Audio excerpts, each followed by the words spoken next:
Hello, Vande Mataram साथियों।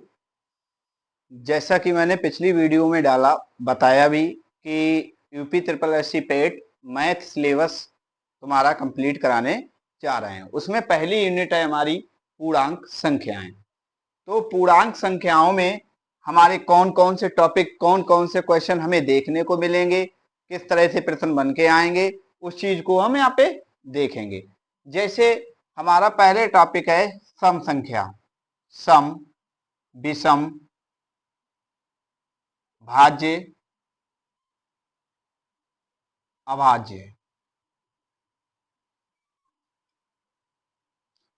तो इन सम, विषम, भाज्य, अभाज्य, इन से प्रश्न कैसे बन के आते हैं अब हम वो देखेंगे। पहले हम जानेंगे कि सम संख्या होती क्या है, विषम क्या होती है, भाज्य क्या होती है, अभाज्य क्या होती है। सम संख्याएं वे संख्याएं होती हैं जो दो से पूर्ण रूप से कट जाती हैं, उन्हें हम सम संख्याएं कहते हैं। जो दो से पूर्ण रूप से कट जाती हैं उन्हें हम सम संख्याएं कहते हैं। जैसे हमने 2, 4, 6, 8, 10 और जितने भी संख्याओं में 2 से भाग लग जाती है उन्हें हम सम संख्याएं कहते हैं। सबसे पहली और छोटी सम संख्या हमारी 2 है, सबसे छोटी और हमारी सम संख्या 2 है। अब हम विषम संख्या, विषम संख्या हम उसे कहते हैं जिसमें 2 से भाग ना लगे, यानी 2 से ना कटे, वो संख्याएं विषम संख्याएं कहलाती हैं। जैसे 1, 3, 5, 7, 9, ये हमारी विषम संख्याएं हैं जो किसी से भी जो 2 से विभाजित नहीं होती हैं। सबसे छोटी विषम संख्या हमारी 1 होगी।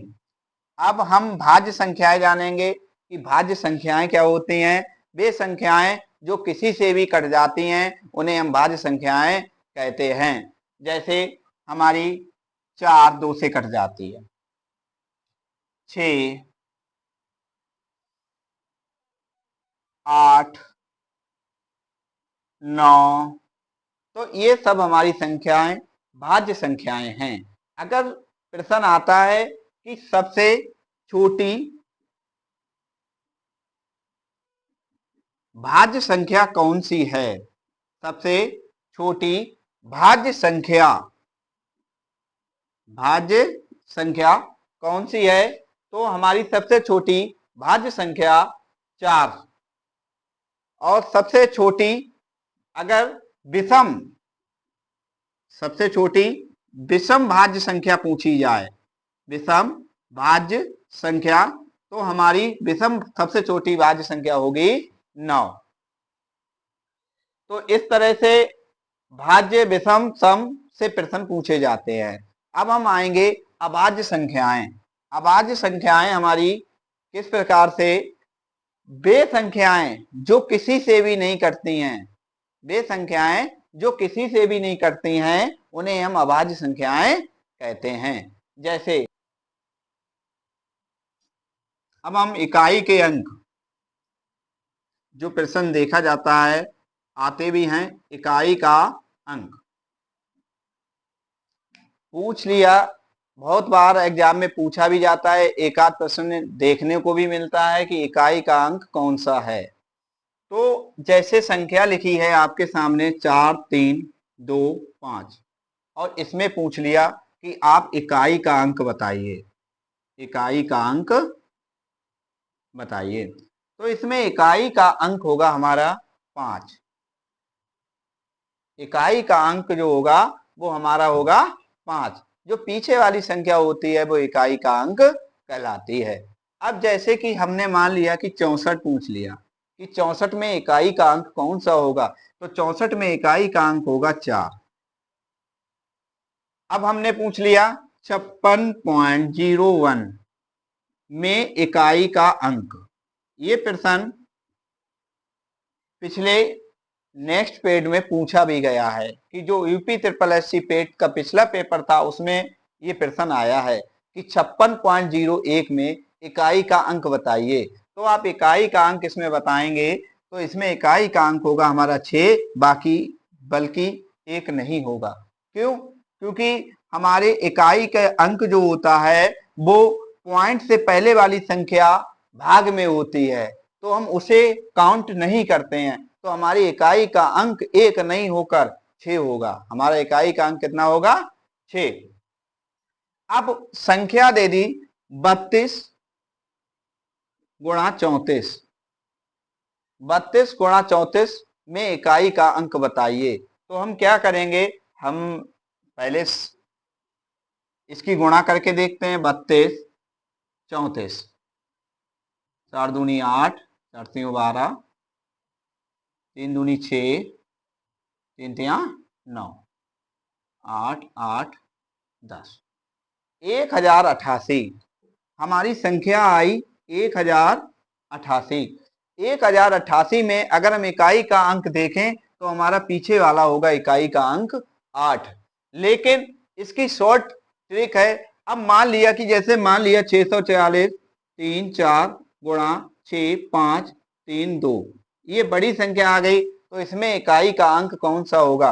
तो इसमें इकाई का अंक हम इतनी बड़ी गुणा कैसे करेंगे, टाइम भी खर्च होगा हमारा। तो इसमें शॉर्ट ट्रिक देखेंगे, जो पीछे वाले डिजिट और अंक होते हैं उन्हें हम आपस में गुणा कर लेते हैं, वो हमारा इकाई का अंक हो जाता है। जैसे 4 दूनी 8, 4 दूनी 8, तो हमारा इकाई का अंक हो गया 8। अब हम ये संख्या लिखी है 3 2 5 गुणा 6 3 4 7, और भी लगा लो 4 3 2 1। अब क्वेश्चन आ गया हमारा ये, तो हम इसमें इकाई का अंक पूछा, तो इसमें हम इकाई का अंक कैसे बताएंगे?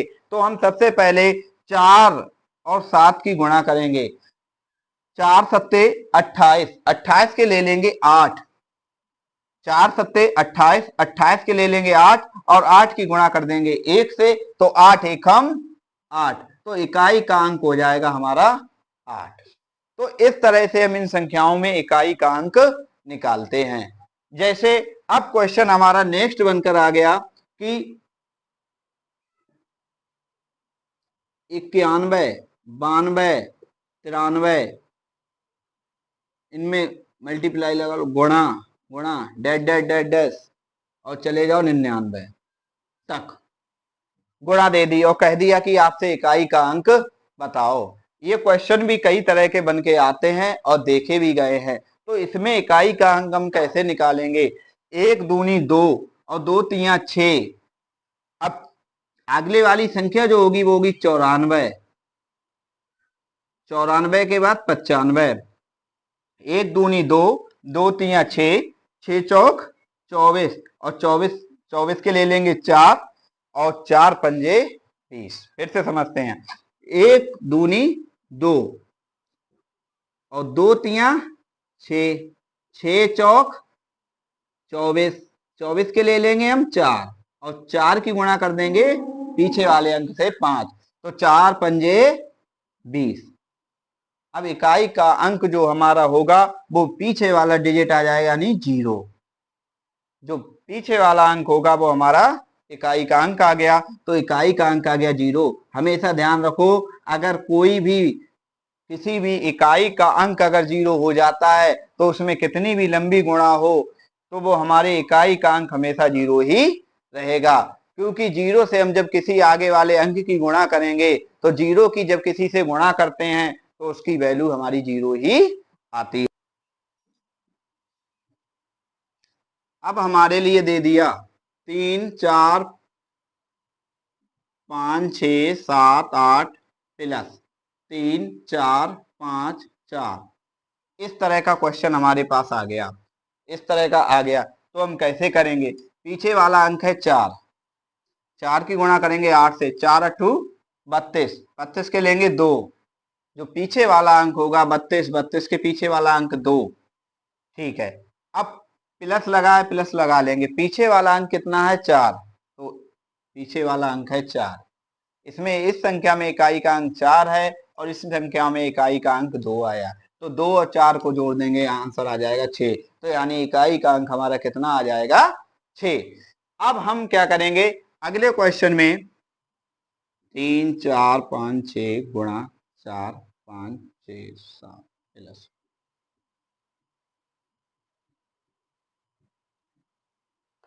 अब ये क्वेश्चन हमारा आएगा और इसमें पूछा गया कि आप इकाई का अंक बताइए। तो आप इकाई का अंक कैसे बताएंगे?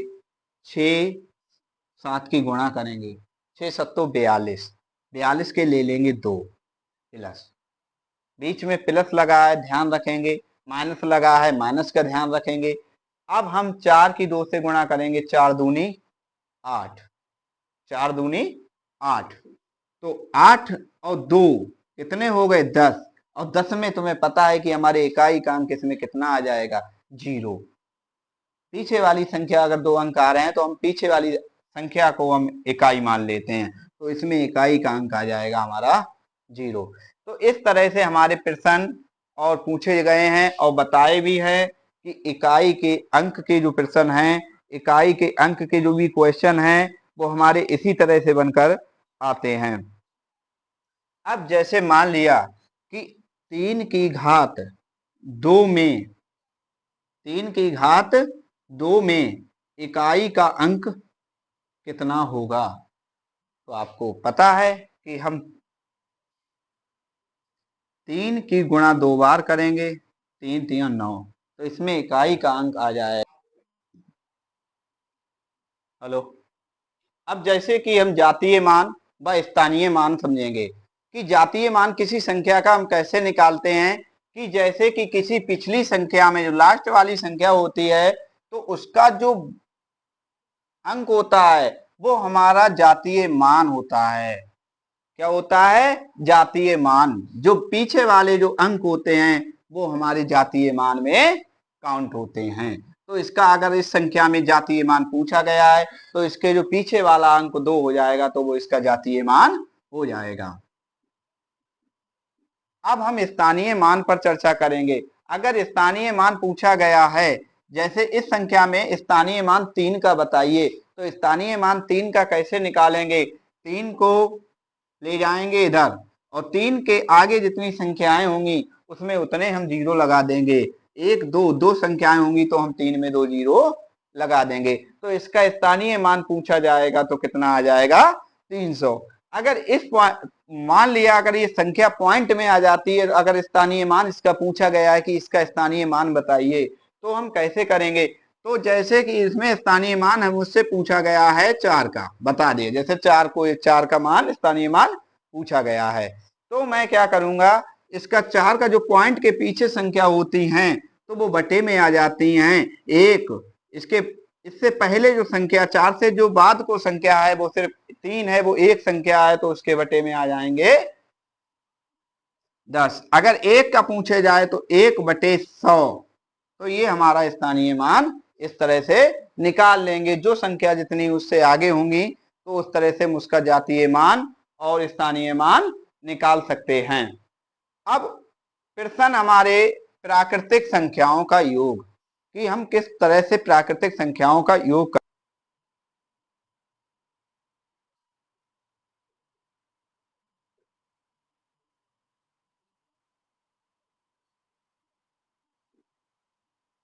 प्राकृतिक संख्याओं का योग।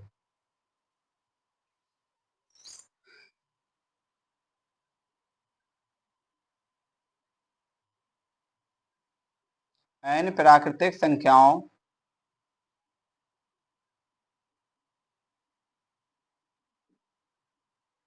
का योग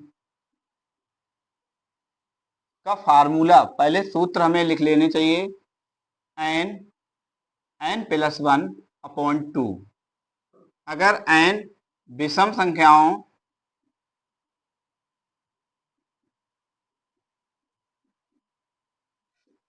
का योग, विषम संख्याओं का योग, तो हम निकालेंगे n स्क्वायर। n सम संख्याओं का योग,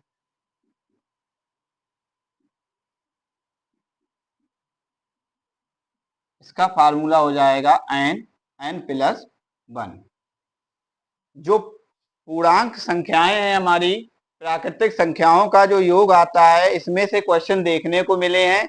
इसमें इसके बारे में चर्चा हम अगले वीडियो में करेंगे। धन्यवाद साथियों। ठीक है, आज ये